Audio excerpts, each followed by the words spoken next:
and welcome to episode 3 of Súper Dépor on Football Manager 2018.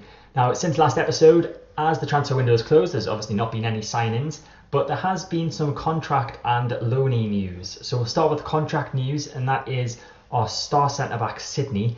He has signed a new 5-year deal to keep him at the club and keep him away from the Paris Saint-Germain offer that was about to come our way.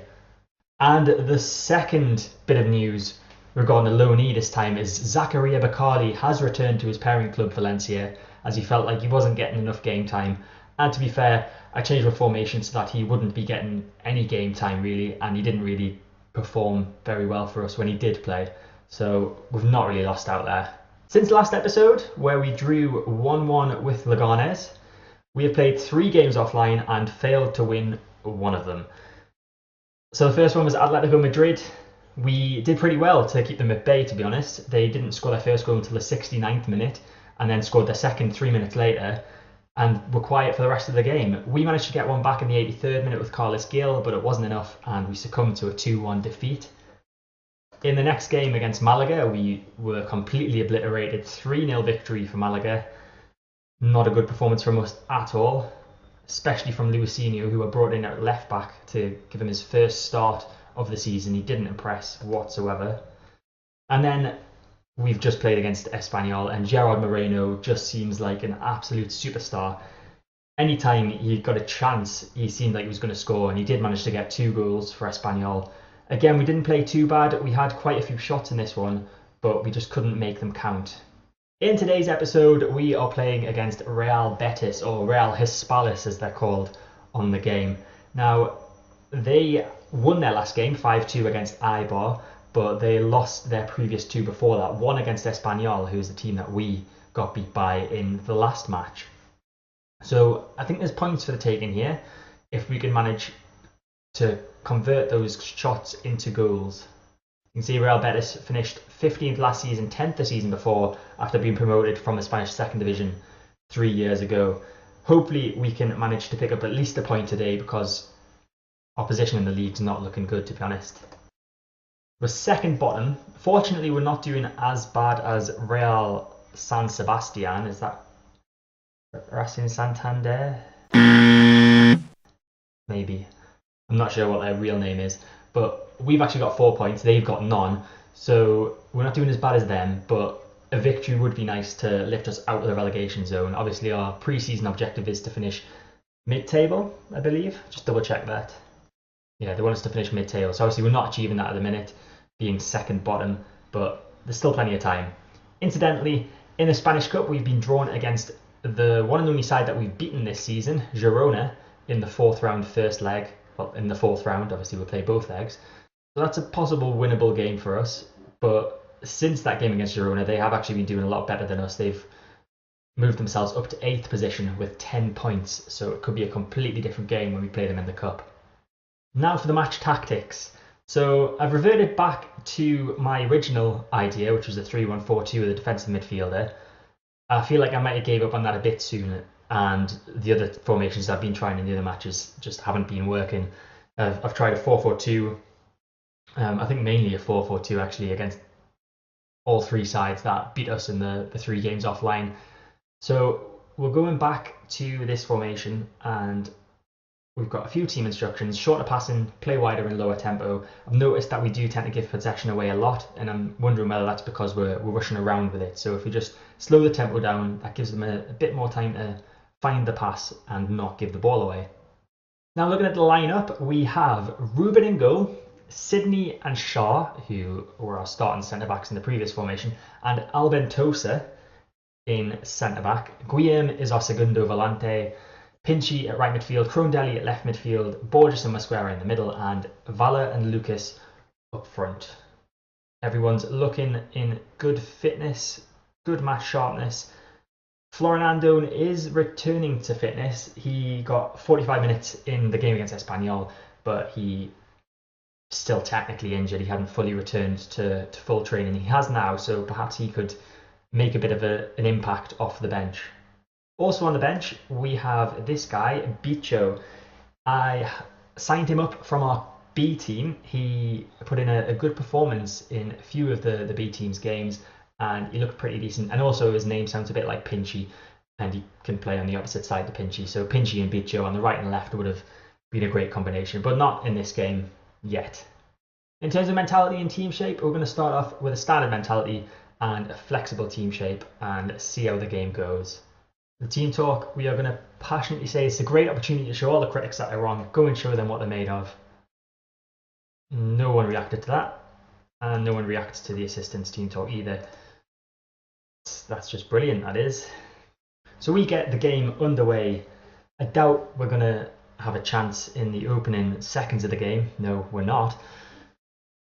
But let's hope we do better than we have done in the previous showings. There's a couple of injured players on the Real Betis side, so perhaps we could make the most of that. First proper highlight of the game, and Real Betis have the ball at the back. It's Mandy on the right in their own half, plays the ball forward. It looks like it could be a chance for them, but Pinchy intercepts well. He plays it to one of our centre backs, Shaw. Now it's Crondelli. Long ball from him to Lucas, but that's taken by the defender from Betis, and they are on the attack once again with Tello. Tello runs past our defender, crosses the ball into the back post. Campbell's there, but Shaw heads it away, and Borges nods that further clear. Chance isn't gone though. Betis still with the ball. Guardado with an excellent through ball. Tello's there, and it's 1-0. Christian Tello with the finish. The marking there was awful. A through ball was way too easy for Guardado to do. Mandy played the ball to him, and Guardado, the defender, caught the wrong side of the attacker, and Tello with the easiest of finishes to make it 1-0. Highlight straight from the kickoff. It's Shaw with the ball. Out wide to Crondelli. Can we have a chance here? Valla with it, holds it well, gives it to Guillaume. Now it's Borges to Valla. Lucas trying to go past his man, plays it to Pinchy instead. Pinchy plays it through to Valla.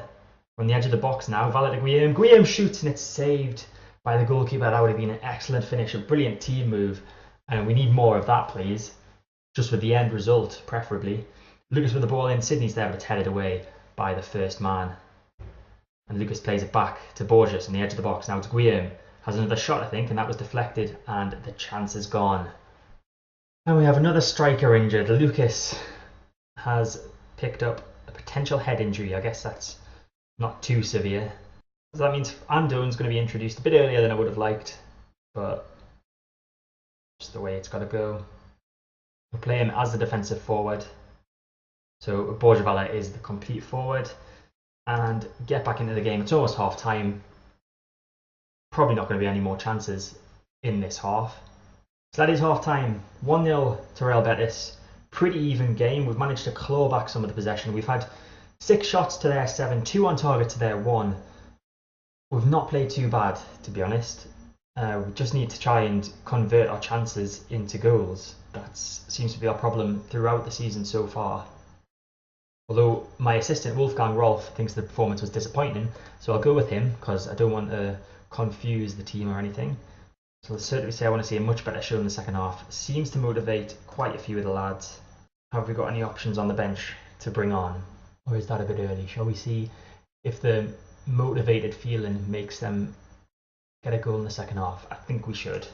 We'll start the second half. No changes necessary yet. We'll see how it goes. I'm tempted to make our wingers a bit more attacking, so we're going to move Pinchy up to right wing and Crondelli up to left wing. Crondelli, I think, prefers inside forward. Advanced playmaker, we've already got one of them, so we'll stick him as an inside forward. You can go on attack. And we've got a winger on attack there. Let's see how this goes for us. Free kick for Betis. Buda Boos takes it, gives it short one to Fabian. Fabian moving down this left wing. Crondelli with a great tackle there. Can he launch an attack for us? He plays it forward to Pinchy. Everyone seems to be getting in the way, but Andone has it now. Ball out right to Valla. Great pass from him. And that's intercepted by the Betis defence, and they can launch their own attack. Tello with it. Gives it to Sanabria. Now it's Fabian. To Campbell. They've got us on the counter-attack. Joel Campbell with the goal. And this is not going well. We're going to skip that. Thank you very much. And we'll see what happens in this highlight. I was going to make a sub. Mosquera finds Guillaume, who plays it forward to Borges. Now it's Andone to Valle. Good passing from us. Valle back to Borges. Andone again, he's tackled, and this could be yet another counter-attack where we get punished if they can get the ball forward a bit quicker. It's Fabian. Moving down the centre of the field, plays that wide left to Tello. None of our players closing him down. He just cuts inside, finds Campbell, who's completely unmarked on the right-hand side. He plays it across, and Boudabou scores. Brilliant. Absolutely fantastic. What an excellent performance from our team. Maybe that tactical change wasn't a good idea. Okay, so slightly changed things once again. Still got 3 at the back.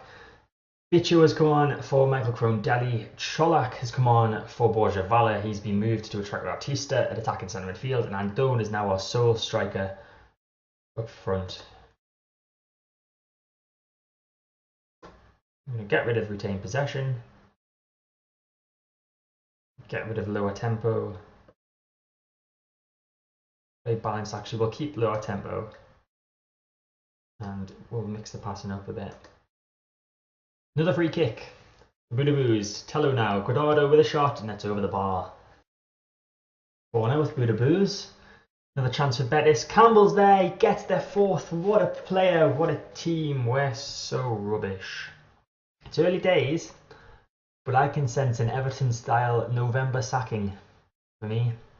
We don't switch this around, and it's no one's fault but my own, to be honest. Not managed to nail a tactic down that we're comfortable in playing, and the players aren't playing well or aren't finishing. We have, in the last game against Espanyol, we had like 20 shots, but we just couldn't get them on target, and we couldn't score the goals. And we've picked up another injury. Mosquera is injured, and I think I may have used all my substitutions. Pretty sure I have. Yep, brilliant. Right. Okay. Well, the game's gone away from us, so what we're going to do... that. And we're just going to go route 1, pump ball into the box. We'll change Andone to a target man.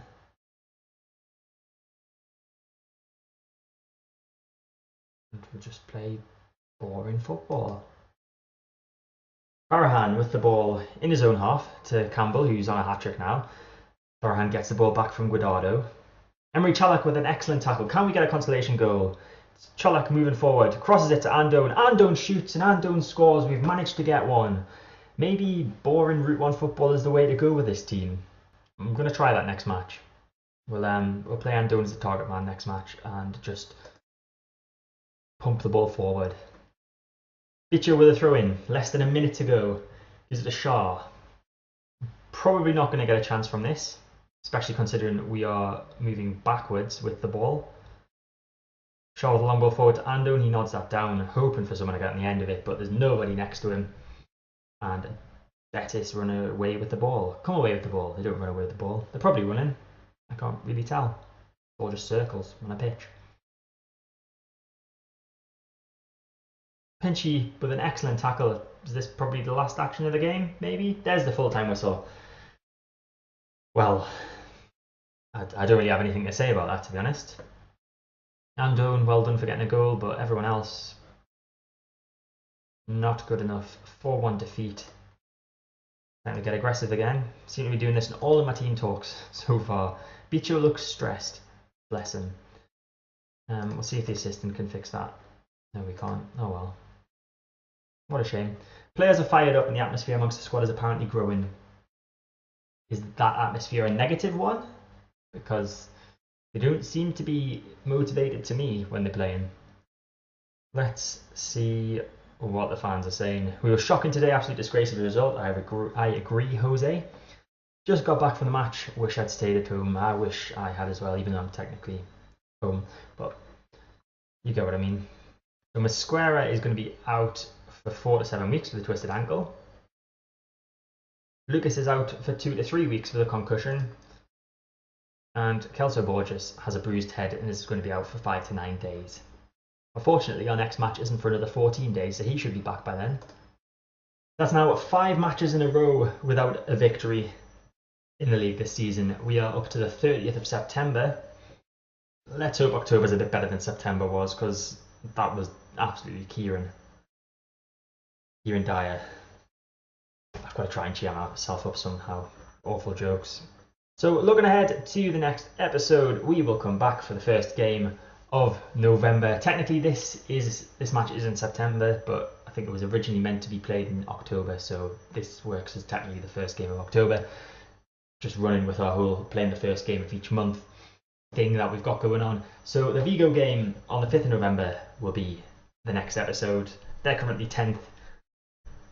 Let's hope we've hit some sort of form by then. In the meantime, we've got Sevilla, which will be a tough game, Levante, Girona in the Cup, and Villarreal. At least there's no Real Madrid or Barcelona as yet. They're coming up in November and December. That's something to look forward to. But that is it for this episode. I hope you've enjoyed it. If you did, make sure to hit the like button. Please leave a comment below. Let me know how awful we have done. I seem to say this every episode, but if there's any ideas you have of what I can do, apart from resigning, because I know that's probably an idea that some of you have, let me know in the comments below. Let me know how you're getting on in any Deportivo save you have, or if you've ever done one in the past, let me know how you did. Subscribe to my channel to get all my content when it comes out. Make sure to hit the little dingy bell to stay notified of the content when it does come out. And I will see you next time.